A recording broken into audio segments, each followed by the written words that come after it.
Hey everyone, I'm Nick Loveland, and we're back again for another anti-bullying assembly that's taking place again in the auditorium after last month's Respect Month, which raised awareness on bullying. We're now in November. We're still talking about it. Ms. Goodman still having people coming in talking about bullying because it's such an important issue. And we're joined now by Vincent Bove. He's the person who led the assembly today. Vincent, what makes you come and talk about bullying to schools? What triggered that type of profession? This is one facet of what I do, and I think it has such a dramatic opportunity to make an influence on the nation, that our nation is been derailed and we need to get back on track. And the way we will transform our nation is through our schools. And therefore, appropriate behavior and safety and motivating academic excellence and bullying prevention is all critical, not just to the schools and the young people of America, but the future of the nation. Right, and you talk about bullying, what's the best way to combat it, I guess, early on, so it doesn't become such a problem later on in life? What we've seen now is sort of that issue with the Dolphins. We've seen the incognito incident with racism in the Dolphins locker room. It seems to be getting worse as we get older now, too. It doesn't stop in schools. It continues on into professions. So where can we sort of stop that? What's the best place to start combating it? As we spoke about today, there's a crisis of character in the nation. And it's not just in one facet of the nation. It's in the corporate world, it's in the faith-based communities, it's in government officials, it's in the sports world, as we saw with the incident you just mentioned. And the way we combat it is to inspire, encourage, and motivate character, kindness, patriotism, thoughtfulness, civility. And it's taken us generations to get to the place we are in the country, and we're not going to snap our fingers and make it change overnight. It's going to take generation to change things around, and that's why the American schools are so critical to transforming the nation and getting us back on track. Right, and you talked about the military there, not to give too much away, but during your presentation there was a tribute to the military.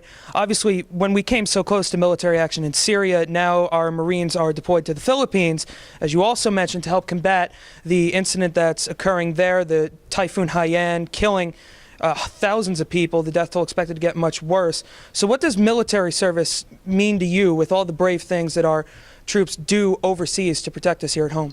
The military is critical to our nation and critical to the world because the American military symbolizes ethical protectors, individuals not just engaged in the battlefield, but as we see with happening in the Philippines right now, and whenever there's a national crisis, who rises to the occasion to serve and protect and to help people and get them supplies and foods and protect them? The American military, which is why at the end of today's presentation, I showed the Liberation Monument from Jersey City, an American GI carrying a survivor out of a concentration camp, symbolizing not only the military might of America, but the compassion and the empathy and the sensitivity to broken lives. And that is also what our American military is all about, being ethical protectors, helping those whose lives are broken. All right, Vincent, I want to thank you so much. And if people want to find you, where can they seek you out on the internet? They could seek me out on vincentbove.com, my website, or my Facebook page, Vincent J. Bove, Consulting, Publishing, Speaker Services. All right, Vincent, thank you so much for your time. Thank you for having me in your great school. Thank you. Hey guys, so we've moved out of the auditorium now because another class just went in, and with me now is Michael Kita and Andrew Oliver. So guys, what did both of you think of the assembly? And I'm going to start with Mike first. I thought it was pretty good. The guy was a good speaker. He put forth a very good message, and I thought it was very motivational. Andrew? I thought it was really informational, and the guy was a good speaker, and it opened a lot of kids' eyes, I think. What was the, I guess, the most touching part of the assembly for you, Mike? Probably the most influential part would be when they said that how he cut the guy's tattoo off, and I was like, wow, that's really intense. So shows how gangs really are violent, and they really don't care about you, just themselves. Andrew? The best part of the assembly was definitely the entire thing. Like, it was just so motivational, and every aspect of it really opened my eyes. Anything, did it change any of your thinking at all about anything in general? It really opened my eyes to how much violence is throughout the state, and how close it is to home. Andrew? I agree with him. Like it's astonishing how close to home all the violence is and gangs and drugs. Whatnot. All right, guys, thanks so much. All right, and finally, guys, I'm here with Ant, and I'm also here with Debbie now to talk about the assembly. Ant, Debbie, thanks so much for joining us here. Thanks for having us. Okay, and I guess what was the most, the best part of the assembly? What'd you like about it? Well, Nick, you see, there was a lot of things moving about the assembly, and like Andrew said before, it is so close to home, and it's kind of surprising. Debbie? I thought the assembly was really moving, and it had a lot of powerful things throughout the PowerPoint.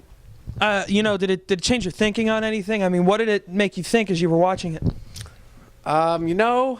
It really struck home sometimes, because this could be happening right under our noses, Nick. Right under our noses. Right. And Debbie, same question for you. I mean, what were you thinking as this assembly was going on? Nick, well, I thought that we really have to be more aware of our surroundings and just pay more closer attention to what people think is considered a joke. And Mr. Bove, he has a lot of articles, books. I mean, after watching him speak, are you motivated to go seek him out on the internet, read a little bit more about what he talked about? I might just do that one day. Debbie? I think it'd be a good idea just to open our minds more and be more aware of what's going on. All right, guys, thanks so much.